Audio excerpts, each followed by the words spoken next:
Hello प्यारे बच्चों, कैसे हैं आप सभी। माई सेल्फ डॉक्टर और मारू assistant professor of political science. UGC net political science की सीरीज में आपका फिर से स्वागत है 10 सफलता ऑनलाइन क्लासेज में। आज हम टॉपिक पढ़ेंगे आर्थिक शीत युद्ध, economic cold war. Cold war हमने पढ़ रखा है। हुआ ये कि 1991 के बाद जब नव शीत युद्धोत्तर काल आया, नव शीत युद्धोत्तर काल आया, यानी कि न्यू कोल्ड वॉर एज आया आफ्टर द कोल्ड वॉर। तो उसमें क्या हुआ, एक ही शक्ति रह गई, कौन? अमेरिका। सोवियत संघ खत्म हो गया था, उसका विघटन हो गया था। तो अमेरिकी वर्चस्व को आर्थिक क्षेत्र में खत्म करने हेतु कुछ कार्य किए गए। ठीक है, देखो हुआ ये है कि नव शीत युद्ध के दौरान क्या हुआ, जब शीत युद्ध खत्म हो गया तो अमेरिका ने अपनी आर्थिक नीति को बदला और क्या करा, उसने पश्चिमी यूरोप की तरफ ध्यान देना बंद कर दिया, उसकी उपेक्षा कर दी, बल्कि पूर्वी यूरोप की तरफ ध्यान देना शुरू कर दिया और पूर्वी यूरोप को अपनी सहायता देना शुरू कर दिया, यानी कि ईस्टर्न यूरोप को अपनी सहायता देना शुरू कर दिया अपने आर्थिक फायदे के लिए। तो क्या हुआ, पश्चिमी यूरोप ने क्या किया, पश्चिमी यूरोप ने पहले भी जो यूरोपियन आर्थिक समुदाय था EEC 1958 में बना लिया था पश्चिमी यूरोपियन देशों ने, परंतु उस वक्त शीत युद्ध के दौरान अमेरिका सहायता करता था इसकी पश्चिमी यूरोपीय संघ की। परंतु जब शीत युद्ध खत्म हो गया तो उसके बाद में उन्होंने देखा कि पूरी यूरोप की सहायता कर रहा है अमेरिका, USA, तो उन्होंने क्या किया, 1992 में मॉस्ट्रिच संधि करी पश्चिमी यूरोपियन देशों ने, वेस्टर्न यूरोपियन कंट्रीज ने। और 1993 में क्या बनाया, EU यानी यूरोपियन यूनियन, यानी कि यूरोपीय संघ बनाया। किसने बनाया? पश्चिमी यूरोपियन देशों ने बनाया। किस लिए बनाया? अमेरिकी आर्थिक शक्ति को चुनौती देने के लिए, अमेरिकी आर्थिक शीत युद्ध को खत्म करने के लिए। ठीक है, तो ये अमेरिकी कहानी थी। अब वर्तमान में क्या स्थिति क्या है, अब इकोनॉमिक ट्रेड है, इकोनॉमिक कोल्ड वॉर है। किसी बीच में?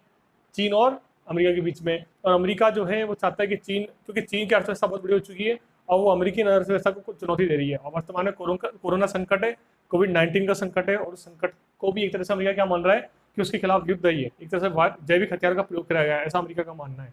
ठीक है ना। तो अमेरिकी आर्थिक वर्चस्व को खत्म करने के लिए और इन्होंने क्या किया, पश्चिमी यूरोपियन देशों ने यूरोपियन संघ बनाया, मॉस्ट्रिच संधि का, क्योंकि अमेरिकी हित थे, अमेरिकी इकोनॉमिक जो हित थे, अमेरिकी आर्थिक हित थे, व्यापारिक हित थे पूरी यूरोप के साथ में, क्योंकि पश्चिमी यूरोप उन्होंने काफी सहायता दी थी वेस्टर्न यूरोपियन देशों को, पश्चिमी यूरोपियन देशों को अमेरिका ने बहुत सहायता दी थी शीत युद्ध के दौरान। परंतु वो मतलब अब उनका उद्देश्य बदल गया था, अब उनका फोकस बदल गया अमेरिका का, और अमेरिका का फोकस किस पे आ गया, पूरी यूरोपियन देशों में। क्योंकि शीत युद्ध के दौरान जो था पूरी यूरोप जो देश थे, ईस्टर्न यूरोपियन देश जो थे, वो किसके कंट्रोल में थे, वो कंट्रोल में थे सोवियत संघ के कंट्रोल में मूल रूप से, और सोवियत संघ ने उनको सहायता दी थी।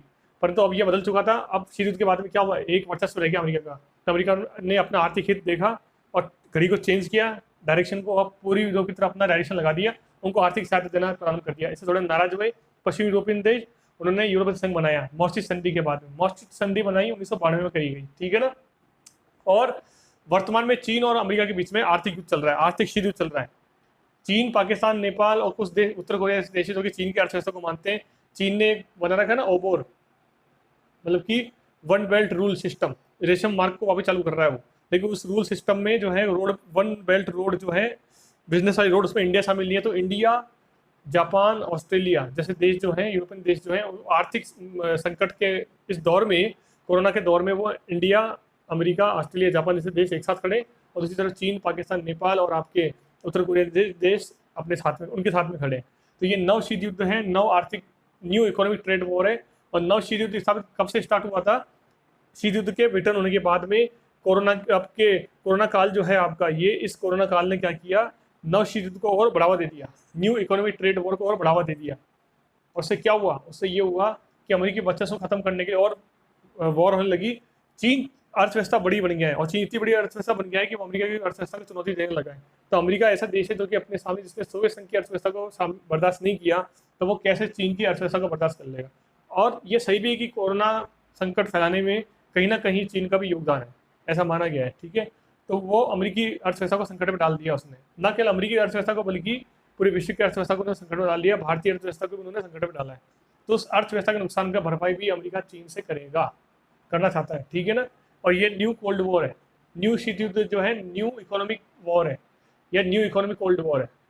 अब वर्तमान सदी अर्थशास्त्र की सदी है, वर्तमान सदी इकोनॉमी की सदी है, और इस सदी में जो जितनी बढ़ती अर्थव्यवस्था होगी वो देश उतना ही शक्तिशाली माना जाएगा, ना कि सामरिक दृष्टि से। सामरिक दृष्टि से सही, सामरिक दृष्टि से वही देश ताकतवर माना जाएगा, हथियारों की दृष्टि से जिसके पास बहुत ज़्यादा अर्थव्यवस्था धन होगा, धनवान देश ही बहुत ज़्यादा शक्तिशाली माना जाएगा, और विश्व राजनीति में धनवान देश का ही योगदान रहेगा। इसलिए नव शीत युद्ध प्रारंभ हुआ, और पश्चिमी यूरोप देशों ने अपने को संगठित करके क्या बना लिया, यूरोपियन संघ बना लिया। आई बात समझ में? ये छोटा टॉपिक था, आर्थिक शीत युद्ध, इकोनॉमिक कोल्ड वॉर। आई बात समझ में? इस वीडियो में इतना ही। इस वीडियो को जरूर लाइक करो, शेयर करो और सब्सक्राइब करो, और कमेंट सेक्शन में कमेंट बताओ मेरे को, क्वेश्चन पूछो मेरे से कि इसमें आपको और चीज़ पूछनी है। ठीक है स्टूडेंट, थैंक यू।